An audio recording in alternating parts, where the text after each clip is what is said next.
relacionados con la, la vejiga natatoria, que pues ya desarmamos algunas en el laboratorio. Vamos a ver algunas diferencias que hay en algunos tipos de vejigas y la forma en la cual se llena esta vejiga y cómo mantiene su presión. Y vamos a ver pulmones de anfibios, de reptiles, de aves, espero llegar hasta efecto de Bohr. Hoy a ver cómo nos va. Bien.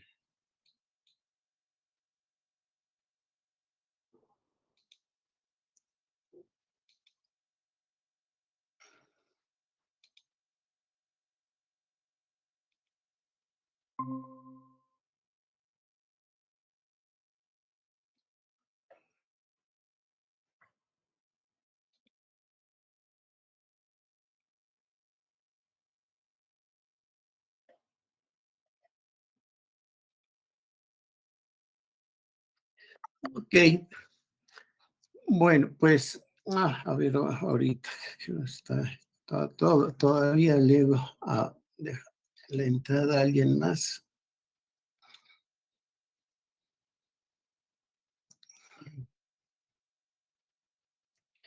Bueno, ahora sí ya con los que estamos, porque no puede estar saliendo a cada rato. A ver, ¿qué era lo que iba a hacer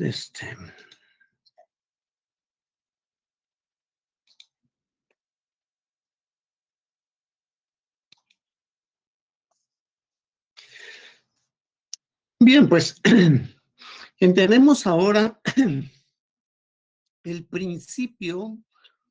La semana no nos dio tiempo, pero lo vamos a hacer en algún otro momento, de hacer nosotros nuestra vejiga natatoria ahí en el laboratorio para ver cómo funciona.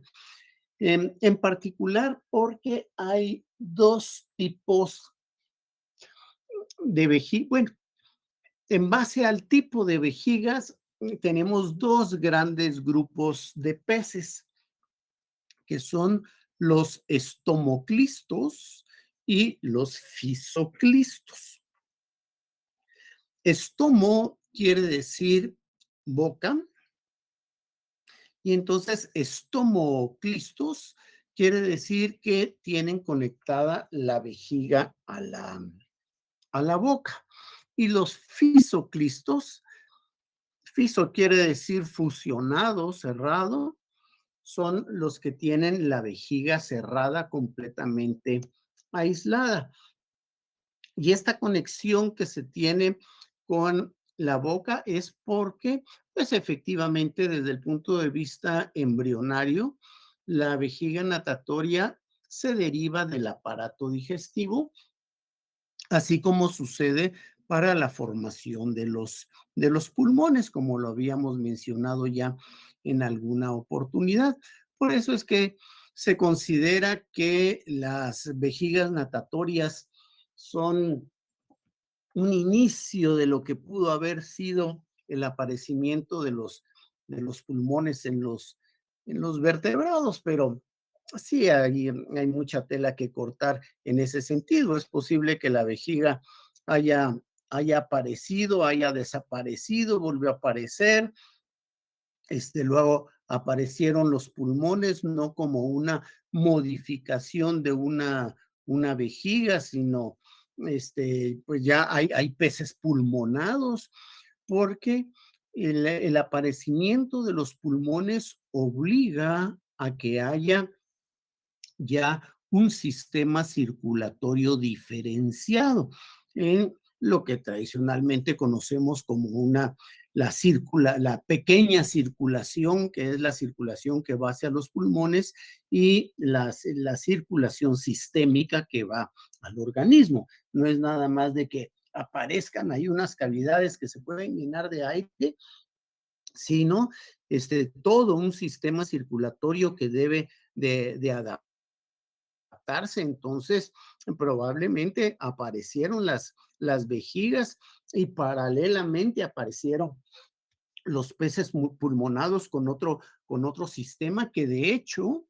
tenemos varias opciones, vamos a decir, de oxigenación en, dentro del grupo de los peces. Hay, hay muchísimos peces que utilizan el intestino mismo como una fuente de captura de aire, dan una bocanada de aire en, en la superficie, se tragan esa burbuja de aire y en el intestino ocurre esa absorción del intestino, absorción del oxígeno, perdón. Hay otros como las anguilas, por ejemplo, que tienen una tremendísima vascularización en la boca, en el cielo de la boca, en los costados, que eso les permite, dan una bocanada de aire y se van con la boca cerrada, con eso en la boca y así realizan su intercambio gaseoso. Todos este tipo de animales que viven en aguas pobres de oxígeno, pues entonces requieren de algunos otros sistemas paralelos a las branquias. Entonces, cuando las branquias no pueden sacar suficiente oxígeno, utilizan estos otros sistemas. Pues entonces los pulmones probablemente aparecieron como un sistema paralelo a las vejigas natatorias, sin que necesariamente la vejiga natatoria evolucionó para convertirse en un pulmón. Pues entonces, ya sabemos que estas vejigas natatorias, espérenme que no me hace caso ahorita el coso para mover, aquí está.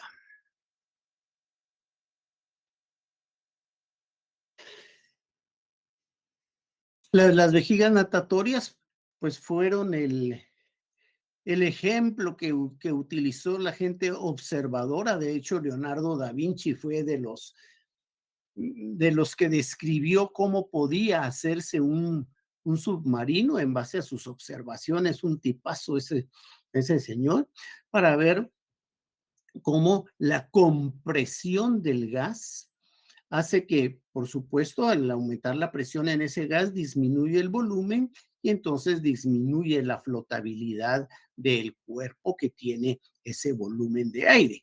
Y en el momento que se expande esa cantidad de gas, pero fíjense que no ha cambiado la cantidad de gas, sino que cambió el volumen que está siendo objeto a presión, pues entonces eso es lo que hace que el submarino pueda subir y bajar. Y de la misma forma es que funcionan los peces, o sea, de los peces es que viene el ensayo para poder hacer nuestros submarinos. Pues entonces,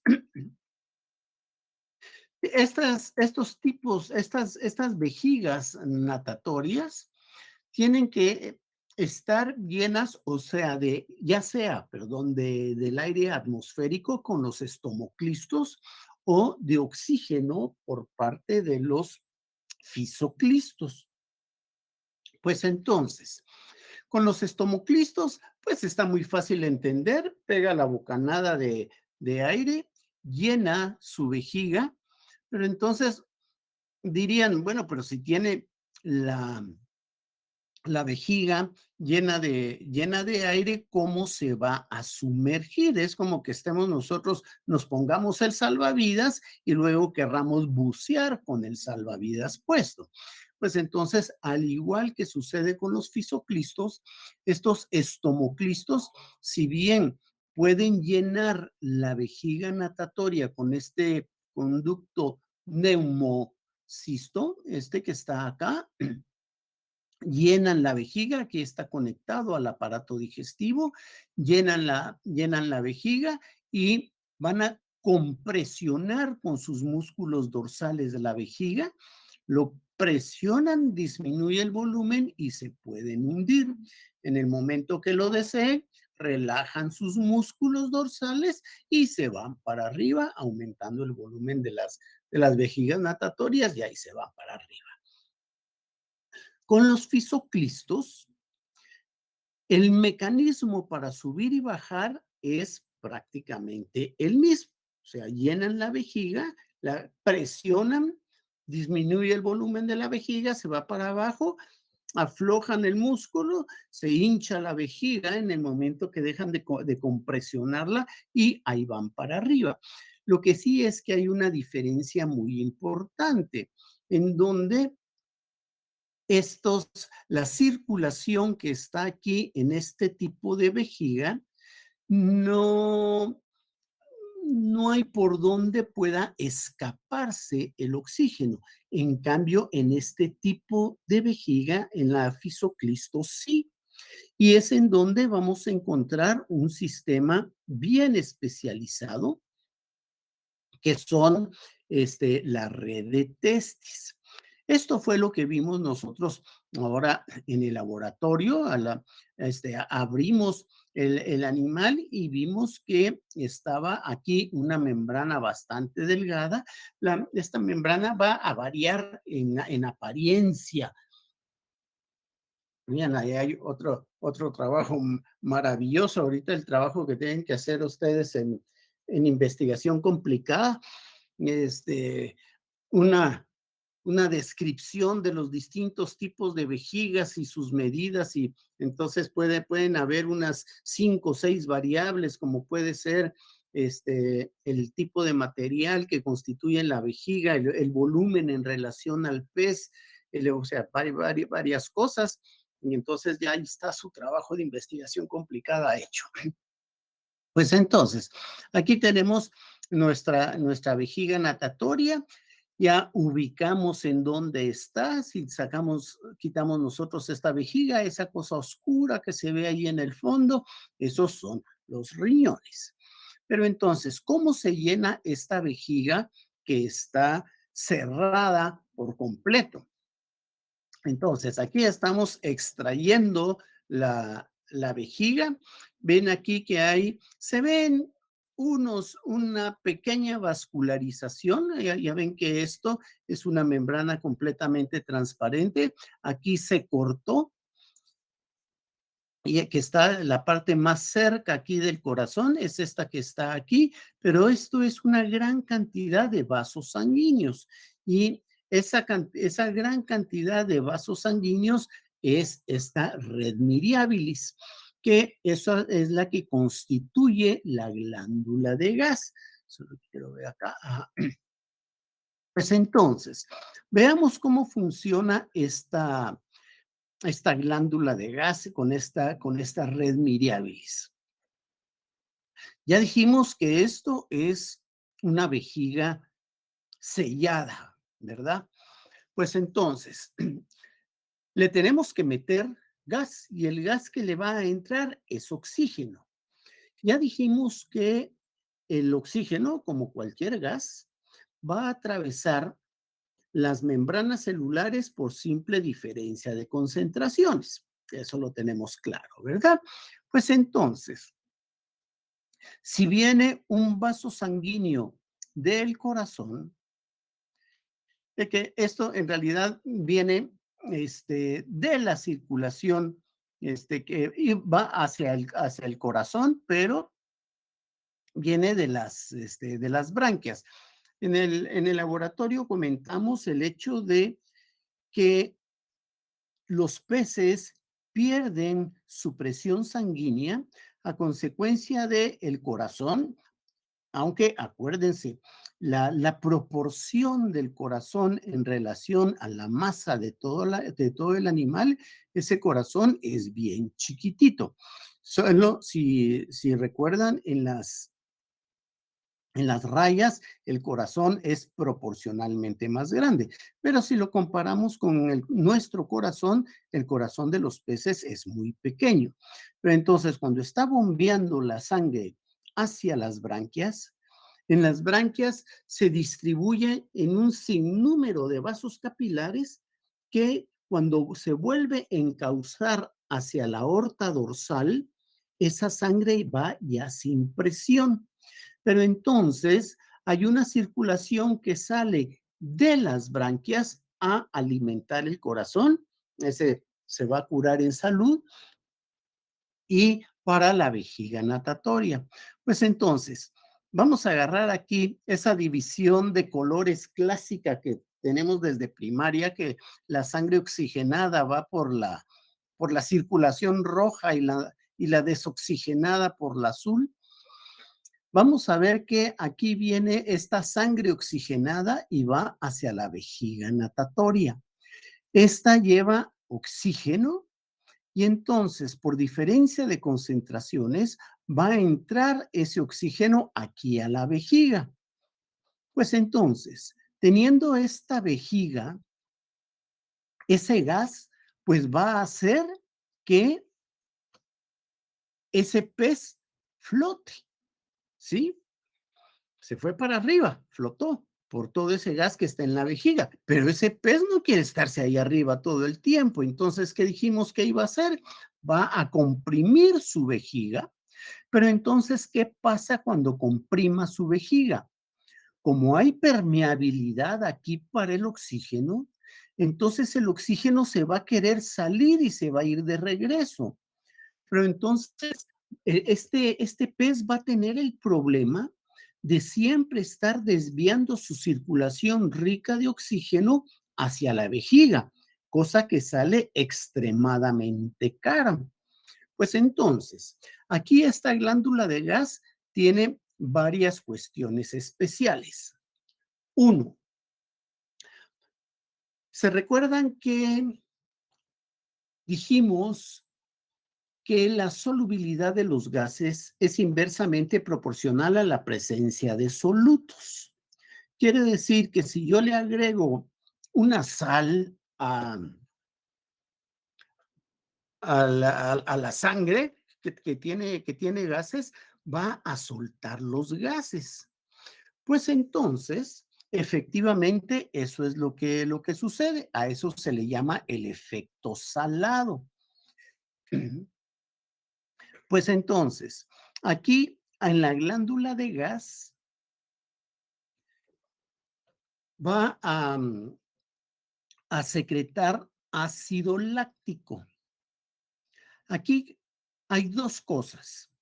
El ácido láctico que se convierte en lactato, y entonces ese lactato es una sal y vamos a tener el efecto salado y entonces se libera el oxígeno de la sangre y pasa a la vejiga.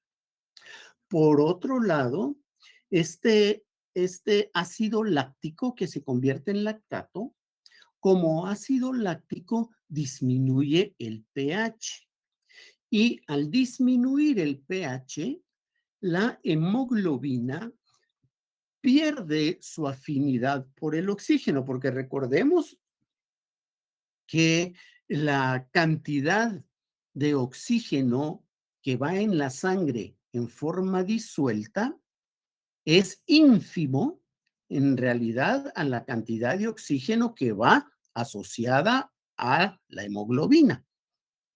Entonces, la hemoglobina tiene una característica que responde a la acidez. Y a eso es a lo que se le llama el efecto de Root en los peces. En los mamíferos, y esto seguramente lo revisaron en Bioquímica 2, es el efecto de Bohr, pero en los peces es el efecto de Root, en donde es R-O-O-T, el efecto de Root. Eso es muchísimo más violento el efecto del ácido sobre la hemoglobina del pez y entonces esa hemoglobina ese oxígeno se sale de la hemoglobina y se va a la solución. Pero entonces ahí viene el efecto salado que no permite que eso se solubilice en los fluidos de la sangre y entonces ese oxígeno se libera a la vejiga. Entonces aquí vemos dos efectos que colaboran, el hecho de secuestrarle el oxígeno a la sangre del pez, el efecto de Root y el efecto salado. Pero entonces ahora, si este pez se quiere sumergir, va a presionar su vejiga, a disminuir el volumen de su vejiga, pero entonces al apretar su vejiga aumenta la presión del gas. Y entonces, si aumenta la presión del gas, el gas va a tender a quererse salir por aquí, por donde entró, por los mismos vasos sanguíneos. Lo único es que aquí va a hacer que los vasos que están llegando a la vejiga y se están retirando de la vejiga, o sea, que están llevando la circulación fuera de la vejiga, son los que se van a estar llevando ese oxígeno. Pero entonces aquí vamos a tener un efecto en contracorriente en donde veamos esta parte de aquí abajo, este esquema aquí. Cuando aprieta el gas, este gas se va a querer ir por aquí, por estos vasos azules, ¿sí? Porque fueron los vasos rojos los que estaban llevando el oxígeno. Pero entonces ahora, cuando este pez aprieta la vejiga, ese gas va a querer tender salirse por estos vasos que van en dirección contraria a la vejiga. Pero como esto aumenta tanto la presión parcial del oxígeno en estos vasos, pues entonces, por diferencia de presiones, ese gas se va a pasar a los vasos rojos, ¿sí? Y entonces estos vasos rojos llevan de regreso ese gas. Pero entonces la vejiga se compresionó y hace que se hunda el pez, pero no se pierde ese oxígeno que estaba en la vejiga por este sistema en contracorriente, que se quiere escapar por estos vasos azules a la circulación sistémica del pez, pero por diferencia de concentraciones aquí, se va a pasar hacia estos vasos rojos y regresa ese oxígeno a la vejiga. Entonces, de esa manera funciona esta red Miriabilis para mantener la presión, para mantener la cantidad de oxígeno en la vejiga, porque la presión pues va a variar dependiendo de el gusto del pez, si quiere subir, si quiere bajar, pero de esta forma se evita ese costo metabólico que es sacar ese oxígeno de allí y no poder utilizar su oxígeno para las otras cosas que necesita. Entonces, esta red Miriabilis le favorece el sistema para tener un sistema eh, barato, metabólicamente hablando, para mantener una cantidad de oxígeno constante en la vejiga natatoria, aunque estamos claros que la presión va a variar dependiendo de si el pez se quiere hundir o quiere subir. Entonces, aquí vemos algunos tipos de vejigas. Aquí ven la circulación, esa de la red Miriabilis, va a variar enormemente los tipos de la forma como está la distribución de esta glándula de gas. Aquí vemos se ve la diferencia, cómo está esta vascularización acá, de cómo está el resto de la vejiga completamente lisa. Entonces, ahí está un trabajo maravilloso que pueden hacer para un trabajo de investigación sobre una descripción de los tipos de vejigas de 100 especies distintas de peces en Guatemala. ¡Hala, qué chilero! Hasta el título le pusimos ya al trabajo. No sé si ustedes han comido vejigas natatorias en alguna oportunidad, las ampliamente recomendadas. Bien.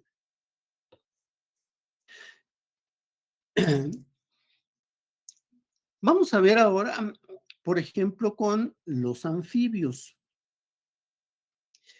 Los anfibios, en el momento que están así, llevando a cabo ese proceso de metamorfosis, va a tener que pasar por esos cambios que les estaba diciendo hace un momento, esos cambios circulatorios importantes, no es nada más que le aparezcan o no los pulmones ya a la rana cuando estando como renacuajos estaban realizando su intercambio gaseoso por, por diferencia de concentraciones.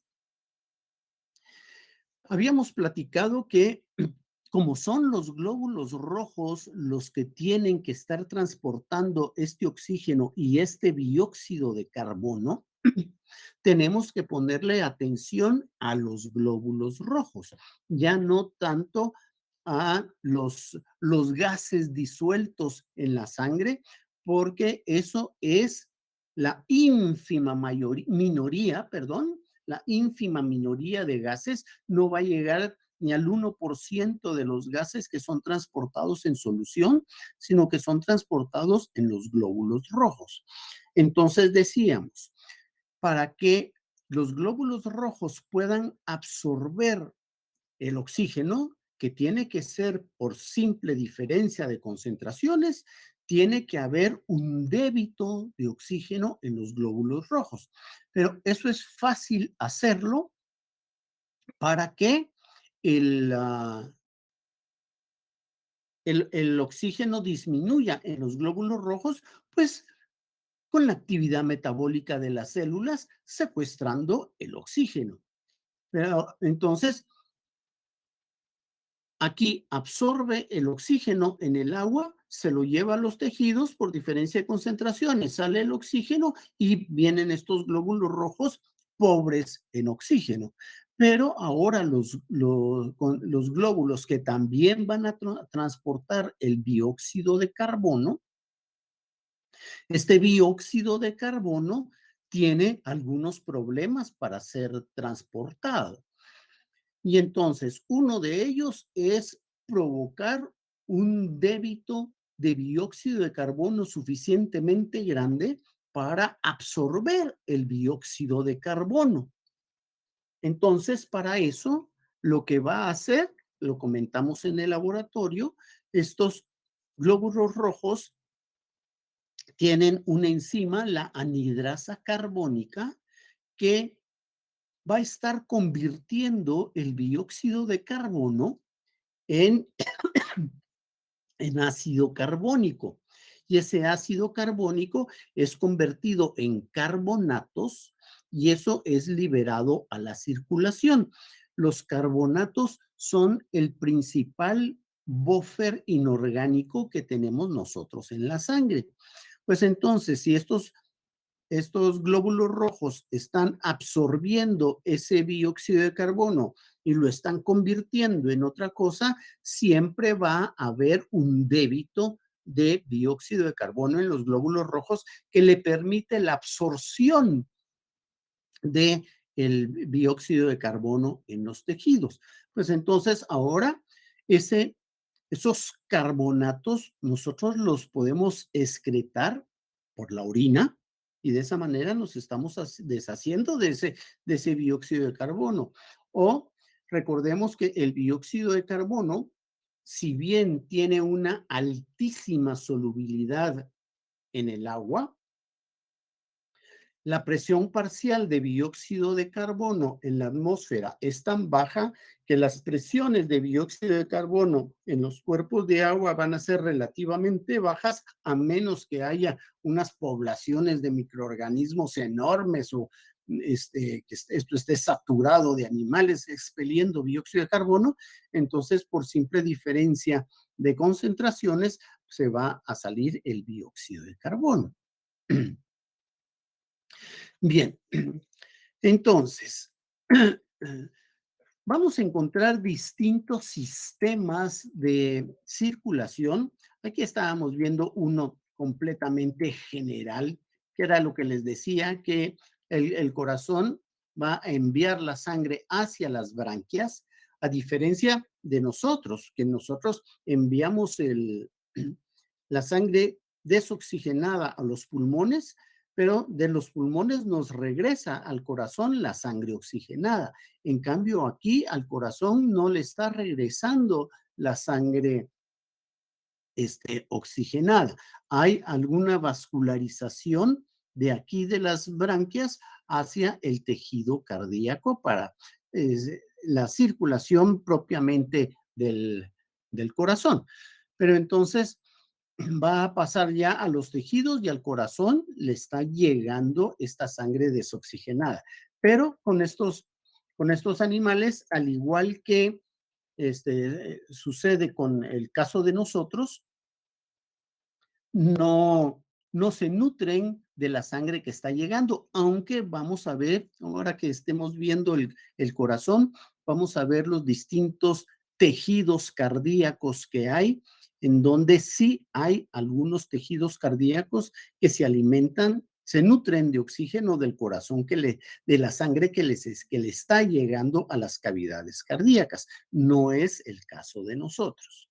Bien, aquí tenemos una anguila que comentábamos la capacidad de oxigenación que tiene en el paladar.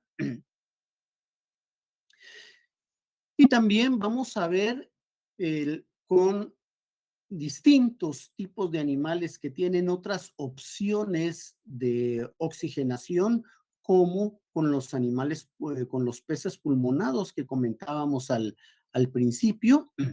Aquí vamos a ver que en condiciones normales vamos a tener una circulación a través de las branquias en donde los distintos tipos de peces, aquí estoy poniendo varias cosas juntas en este mismo esquema, en donde pueden bloquear la circulación hacia las branquias. Y esto resulta muy lógico que eso sea, porque si hay poco oxígeno aquí en el agua, pues entonces,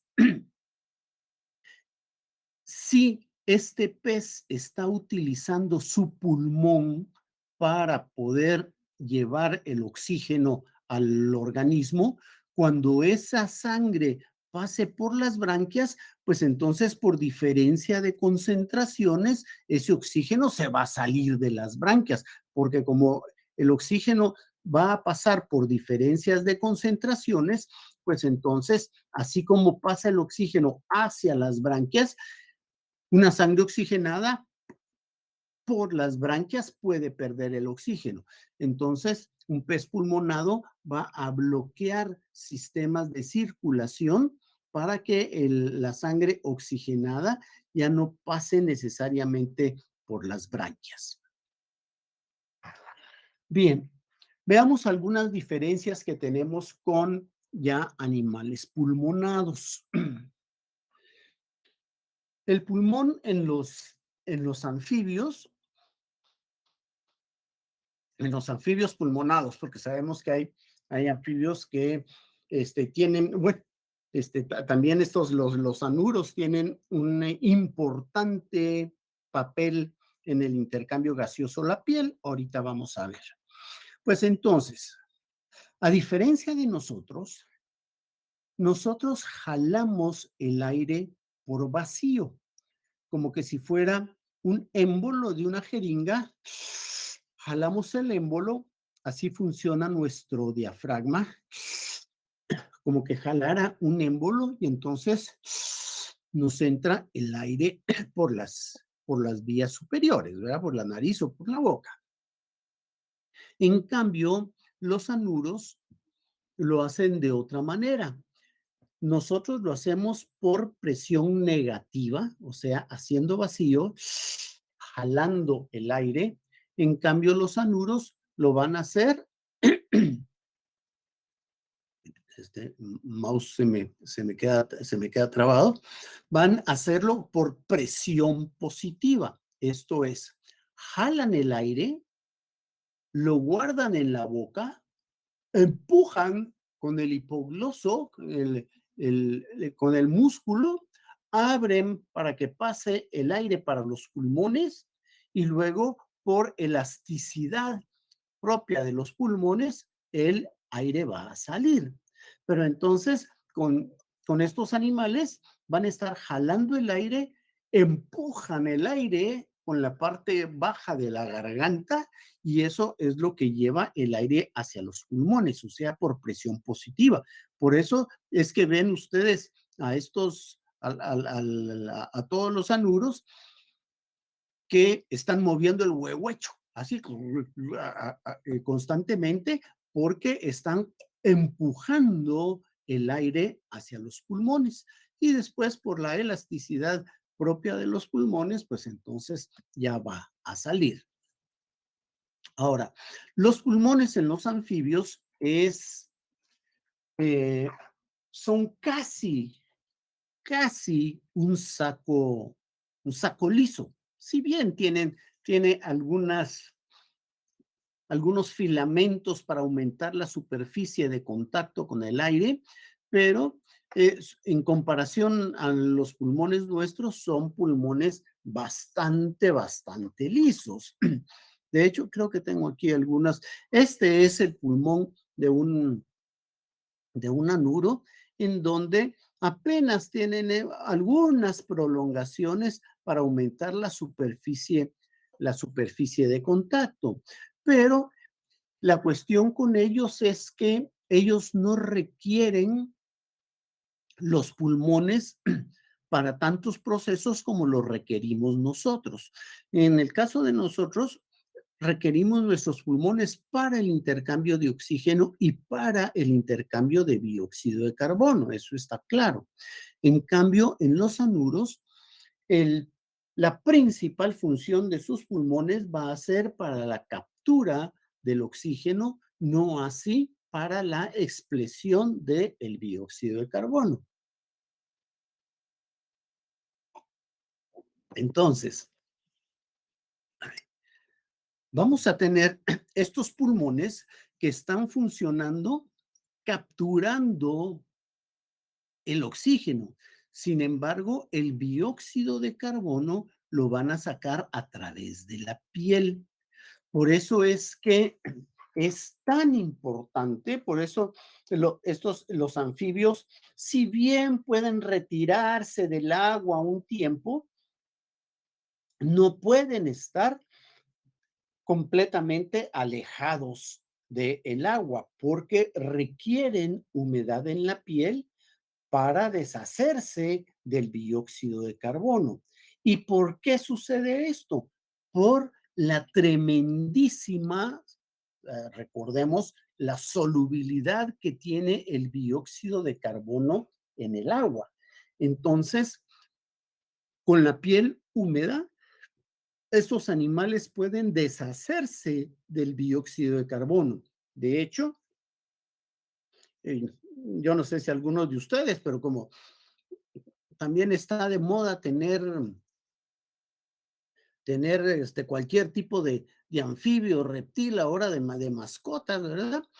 El, ah, el hecho de el descuido que puede haber con los anuros, de como ven los sapos que están ahí secos y pues les dan agua que es que para beber, pero estos animales necesitan en determinado momento del día mojarse la piel para poder liberarse del dióxido de carbono.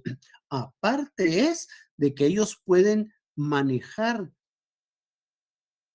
momentos de acidosis mucho más elevados que nosotros. Si nosotros llegamos a esos niveles de acidosis que llegan los bufos, ya estamos en escabeche, pues, o sea, nosotros no aguantamos esa cantidad de ácido carbónico acumulado. En cambio, pues esos animales tienen un grado muchísimo mayor, pero de cualquier manera, estos animales tienen que realizar su intercambio gaseoso de dióxido de carbono, en particular por la piel, y entonces es indispensable que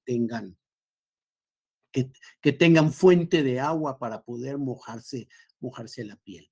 Entonces, esta curva que ven ustedes acá, esto es con rana catesbiana y en los Estados Unidos. Entonces, vemos acá cómo se tiene la captura de oxígeno, esto es oxígeno, miren el efecto que tiene el pulmón de la captura de oxígeno. En cambio, la piel no es importante para la captura de oxígeno. Sin embargo, el dióxido de carbono es fundamental. Tiene que ser esa expresión por la piel. Aquí vemos estas curvas en donde, bueno, aquí tenemos dependiendo de la temperatura, porque pues esta investigación, estas son investigaciones que estuve haciendo cuando empecé yo a trabajar con el cultivo de rana catesbiana aquí en Guatemala. Entonces había que traer, bueno, la rana catesbiana es de origen, es de Norteamérica. Y entonces tuvimos que estar haciendo trabajos para ver esa adaptación de esas ranas en estas latitudes. Y por eso ven ustedes que esas ranas, o sea, de hecho se congelan. Por eso es que aquí el pulmón en diciembre y en enero es prácticamente inútil, porque está literalmente congelada, no puede hinchar los pulmones. Entonces, esos pulmones son inútiles allí. Entonces, en alguna medida la piel, si bien no es el sistema más importante normal de captura de oxígeno, sí lo es de de dióxido de carbono. Entonces, veamos aquí, esta es la expresión de dióxido de carbono por el pulmón. Esto que tenemos acá es relativamente bajo.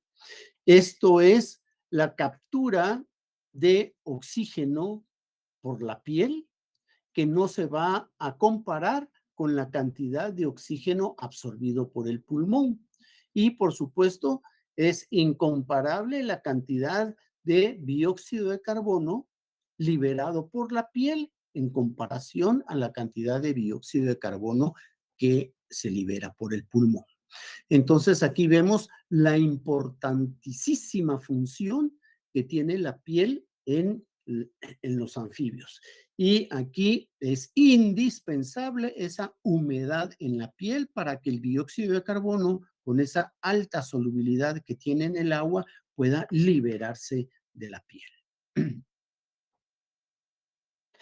Aquí vemos una tabla comparativa de la cantidad de intercambio gaseoso que tenemos nosotros por la piel en comparación con otros animales. Lo rojo es oxígeno y lo gris es dióxido de carbono. Vemos que hay animales que es muy, muy importante el intercambio gaseoso. Aquí vemos unas salamandras, de hecho, es el 100% es intercambio gaseoso, tanto de oxígeno, de dióxido de carbono por la piel. Bueno, tan es así que ni siquiera pulmones tienen, ¿verdad? Aquí vemos lo que estábamos platicando de los zanuros. El dióxido de carbono es una cuestión fundamental por la piel y el oxígeno por la piel, pues si bien se puede, no es lo fundamental. Y aquí tenemos otros tipos de animales para los que son amigos de los murciélagos. La piel en las alas es un elemento fundamental para intercambio gaseoso en estos animales. Sin embargo, la expresión de dióxido de carbono por la piel en murciélagos, o sea, sí llamó la atención de un momento cuando se reportó eso, pero si ven ustedes allí, el de los más importantes es esta especie, Fucus, que está allí, escasamente llega a ser un 10%. Y nosotros, pues, podemos obviar prácticamente nuestra piel para algún intercambio gaseoso significativo para la sobrevivencia del individuo. Bien, si vemos ya con los reptiles vamos a encontrar ya algunas características especiales, o sea, en los distintos reptiles vamos a encontrar una diversidad mayor de tipos de pulmones. Aquí ya vamos a tener pulmones lobulados. Veamos que aquí teníamos nosotros unos pulmones que son un saco, aunque si bien puede estar bastante vascularizado y puede tener aquí tabiques intermedios, al final es un solo saco, a diferencia de lo que podemos encontrar ya con reptiles, que vamos a encontrar ya lóbulos pulmonares. Pero también hay de una sola cámara, como este que estamos viendo aquí. Ahorita vamos a ver otros ya lobulados, pero aquí en los reptiles empiezan a aparecer ya estos pulmones lobulados. Entonces, aquí vemos estos comparando, esta es una cuestión muy relativa, si se quiere, cómo tenemos estos tabiques allí adentro de los pulmones de los anfibios, de los anfibios y de los reptiles, comparándolos unos con otros. Y vamos a encontrar ya las divisiones bronquiales. Estas divisiones bronquiales, yo no sé si ustedes en citocuento, el citoembrio, vieron el desarrollo de los pulmones en nosotros, que nosotros tenemos tres lóbulos que forman los tres bronquios del lado derecho y dos bronquios del lado izquierdo. Pues entonces, embriológicamente, ya vamos a encontrar reptiles, iguanas, por ejemplo, ya vamos a encontrar esta separación de bronquios en saurios, ya vamos a encontrar una separación en bronquios, a diferencia de lo que vemos aquí. Aquí ven ustedes que tenemos este saco unicameral, aunque está muchísimo, pero muchísimo, muchísimo más dividido que lo que teníamos en los anfibios, pero vean aquí ya tenemos esta separación de bronquios, a diferencia de lo que teníamos en esos anfibios. Con las serpientes, que es clásico siempre, mire, y las serpientes, ¿cómo son? Pues las serpientes, embriológicamente hablando, al igual que cualquier reptil, empieza a formar dos pulmones, pero al igual que sucede con su aparato genital, degenera uno de los lados, generalmente va a ser el derecho, y solo se va a formar el otro, en este caso el izquierdo.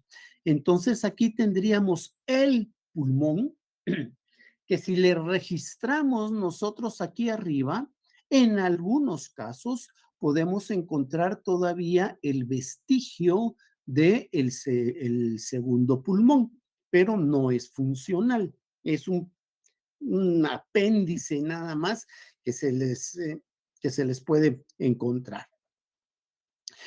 Y este pulmón de serpientes tiene algunas características asociadas al medio ambiente en el cual se desarrollan, incluso la posición del corazón. Por ejemplo, ahorita que hicieron el tremendo escándalo por la serpiente venenosa que habían encontrado ahí en la playa y todo, pues ¿para qué se andan metiendo allá en la playa si ese es lugar de las serpientes también, que no las estén fastidiando? Pues entonces, bueno, pues menos mal llegó alguien allí con un poquito de cacumen, la encerró en un agujero mientras se iba toda la gente y la fueron a liberar después después al océano. Que si bien efectivamente de los DL50, o que es la forma en la cual se mide la toxicidad de los venenos, las serpientes marinas son de los que tienen los venenos con un DL50 más alto, son de los venenos más tóxicos que hay. Pero sí, no hay que estar jugando con ellos, pero hay que respetarle su existencia.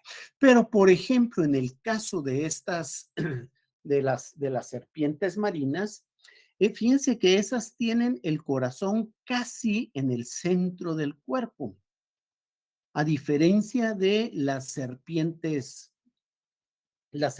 terrestres, que va a estar muchísimo más desplazado hacia la cabeza, y más aún con serpientes que son trepadoras. Y ahí el pulmón tiene mucho que ver, hay mucha diferencia en los pulmones.